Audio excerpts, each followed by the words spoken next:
दोस्तों, भगवान शिव के बारे में ऐसा कहा जाता है कि भगवान शिव त्रिलोक के आदि और अंत के देवता हैं, जिनके आगे सभी शक्तियाँ असफल हो जाती हैं। लेकिन क्या आपको मालूम है भगवान शिव का जन्म कैसे हुआ था, उनकी माता कौन थी और उनके पिता का क्या नाम था? उन्होंने किससे अपनी शिक्षा प्राप्त की थी और किस किस को अपना शिक्षा ज्ञान दिया था? लेकिन नहीं। तो चलिए इस वीडियो के माध्यम से हम आपको इन सवालों का जवाब देने वाले हैं, इसीलिए प्लीज़ बिना स्किप किए इसे एंड तक जरूर देखिए। दोस्तों, आज सबसे पहले भगवान शिव के जन्म से जुड़ी पहली कहानी यानी शिव पुराण की एक लोकप्रिय कथा के बारे में बताने वाले हैं। शिव पुराण के अनुसार भगवान शिव को स्वयंभू माना जाता है, जिसका मतलब होता है कि भगवान शिव का जन्म स्वयं ही हुआ था। यानी इससे एक बात तो साफ हो जाती है कि ना ही भगवान शिव की कोई माता है और ना ही उनके कोई पिता है। इसी कारणों से भगवान शिव पंच तत्वों से भी परे हैं, जिस कारण से उन्हें मृत्यु से भी कोई भय नहीं है और उनकी मृत्यु कभी नहीं हो सकती है। और अब बात करते हैं विष्णु पुराण में भगवान शिव के जन्म से जुड़ी हुई एक और कहानी के बारे में। विष्णु पुराण में बताया गया है कि भगवान विष्णु के माथे से निकले वाले तेज के कारण भगवान शिव की उत्पत्ति हुई थी और नाभि से निकलते हुए तेज से कमल पर विराजमान ब्रह्मा जी का जन्म हुआ था। दूसरी ओर भगवान विष्णु के जन्म के बारे में शिव पुराण में बताया गया है कि एक बार की बात है, जब भगवान शिव अपने घुटने मल रहे थे और उनके घुटनों से निकलने वाले मैल से भगवान श्री विष्णु जी का जन्म हुआ था। पर अगर ऐसा हुआ तो विष्णु पुराण और शिव पुराण दोनों एक दूसरे से बिल्कुल अलग हैं। इस कथा के अलावा भगवान शिव के जन्म की एक और पौराणिक कथा है जो काफ़ी ज़्यादा प्रचलित है, जिसे आप अपने पूर्वजों से जरूर सुना होंगे। और अगर नहीं सुना तो आपकी जानकारी के लिए बता दें कि एक बार की बात है, भगवान विष्णु और ब्रह्मा जी के बीच इस बात पर बहस छिड़ गई, आखिर इन संसार में सबसे महान कौन है। भगवान विष्णु और भगवान ब्रह्मा इस बात को लेकर बहस कर रहे थे, तो एक जलते हुए खंभे के रूप में महादेव उनके बीच में आए। दोस्तों, वो दोनों इस रहस्य को नहीं समझ पा रहे थे, तभी अचानक एक आवाज़ आई कि जो भी इस खंबे का छोर ढूंढ लेगा वही सबसे महान कहलाएगा।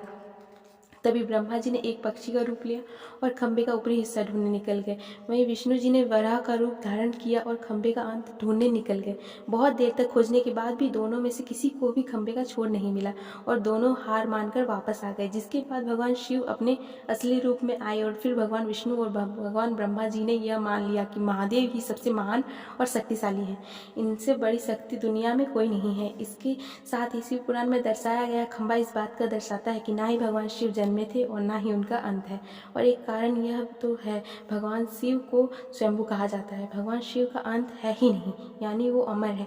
अब हम बात करते हैं भगवान शिव से जुड़ी एक ऐसे विषय के बारे में जो सबसे ज़्यादा प्रसिद्ध है कि कथा भगवान ब्रह्मा भगवान विष्णु के पिता हैं। जी हाँ, इनकी कहानी लोगों के बीच काफ़ी प्रसिद्ध है कि क्या भगवान ब्रह्मा भगवान शिव के पिता हैं।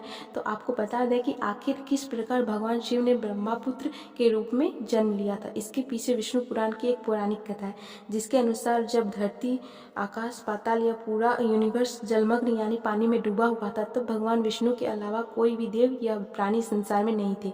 तब केवल विष्णु ही जल सतह पर अपने शेषनाग पर लेटे हुए नजर आ रहे थे। जिसके बाद उनकी नाभि से कमल की डंडी में ब्रह्मा जी प्रकट हुए और जब भगवान ब्रह्मा और भगवान विष्णु इस यूनिवर्स से संबंधित बातें कर रहे थे, तब भगवान शिव प्रकट हुए। जिसके बाद ब्रह्मा जी ने उन्हें पहचानने से इनकार कर दिया। इस कारण भगवान शिव रूठ गए और उनके रूठ जाने के कारण भगवान विष्णु ने उन्हें दिव्य दृष्टि प्रदान कर ब्रह्मा जी को भगवान शिव की याद दिलाई। जिसके बाद भगवान ब्रह्मा अपनी गलती का एहसास हुआ और शिव से क्षमा मांगते हुए उन्होंने उनसे पुत्र रूप में पैदा होने का आशीर्वाद मांगा। जिस कारण से भगवान शिव ने भगवान ब्रह्मा की प्रार्थना स्वीकार करते हुए आशीर्वाद दे दिया। लेकिन इसके बाद जब भगवान ब्रह्मा ने इस सृष्टि की रचना शुरू की तो उन्हें एक बच्चे की जरूरत पड़ी और तब उन्होंने भगवान शिव का आशीर्वाद ध्यान आया, जिसके लिए भगवान ब्रह्मा ने तपस्या की और बालक के रूप में भगवान शिव उनकी गोद में रोते हुए प्रकट हुए। आपको बता दें कि यह भगवान शिव का एकमात्र बाल रूप है। जब भगवान ब्रह्मा ने उनके रोने का कारण पूछा तो उन्होंने बताया कि उनका कोई नाम नहीं है।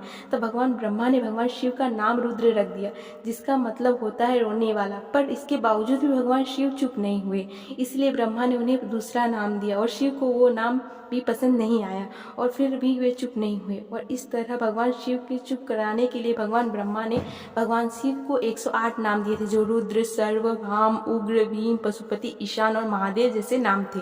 और शिव पुराण के अनुसार इनके नाम पृथ्वी पर लिखे गए थे। इसके बाद बात आती है श्रीमद् देवी भागवत पुराण की। श्रीमद् देवी भागवत पुराण में शिव जी के माता पिता के बारे में बताया गया है। श्रीमद् देवी भागवत पुराण के अनुसार देखा जाए तो एक बार नारद जी ने अपने पिता भगवान ब्रह्मा जी से पूछा कि सृष्टि का निर्माण किसने किया है, साथ ही भगवान विष्णु, भगवान शिव और आपके माता पिता कौन हैं। तब भगवान ब्रह्मा जी ने भगवान नारद के त्रिदेवों के जन्म के बारे में बताया। जो बताया वो वाकई चौंका देने वाली बात थी। दरअसल उन्होंने कहा कि देवी दुर्गा और शिव स्वरूप ब्रह्मा के योग से ब्रह्मा, विष्णु और महेश का जन्म हुआ था। यानी प्रकृति का रूप लिए माँ दुर्गा ही हम तीनों की माता और ब्रह्मा यानी काल सदा शिव हमारे पिता हैं। इसके साथ ही श्रीमद् देवी भागवत पुराण में भी भगवान विष्णु और भगवान ब्रह्मा के बीच हुए झगड़े की एक कहानी मिलती है, जिसके अनुसार एक बार श्री ब्रह्मा जी और श्री विष्णु जी में झगड़ा हुआ और दोनों में बहस छिड़ी हुई थी। तब भगवान ब्रह्मा ने कहा था कि सृष्टि को मैंने बनाया है और मैं ही प्रजापति हूँ, जिसके जवाब में भगवान विष्णु ने कहा, मैं आपका पिता हूँ क्योंकि आप मेरी नाभि से निकली हुई कमल से उत्पन्न हुए हैं। धीरे धीरे बहस बढ़ गई दोस्तों। इसके बाद इन दोनों का झगड़ा सुनकर सदाशिव वहां पहुंचे और उन्होंने कहा, पुत्रों, मैंने ही तुम दोनों को इस संसार को बनाने और संभालने के तो काम दिए हैं। इसी प्रकार मैंने शंकर और रुद्र को संहार और त्रिगति के कार्य दिए हैं। इसके साथ ही उन्होंने कहा, मेरे 5 मुख है, एक मुख से आकार, दूसरे मुख से उकार, तीसरे मुख से मुकार, चौथे मुख से बिंदु और 5वें मुख से नाद यानी कि शब्द प्रकट हुए हैं। उन्होंने 5 को एक साथ मिलाकर देखा जाए एक अक्षर ओम बनता है, जिसे आज हम सभी भगवान शिव के मूल मंत्र के रूप में जानते हैं।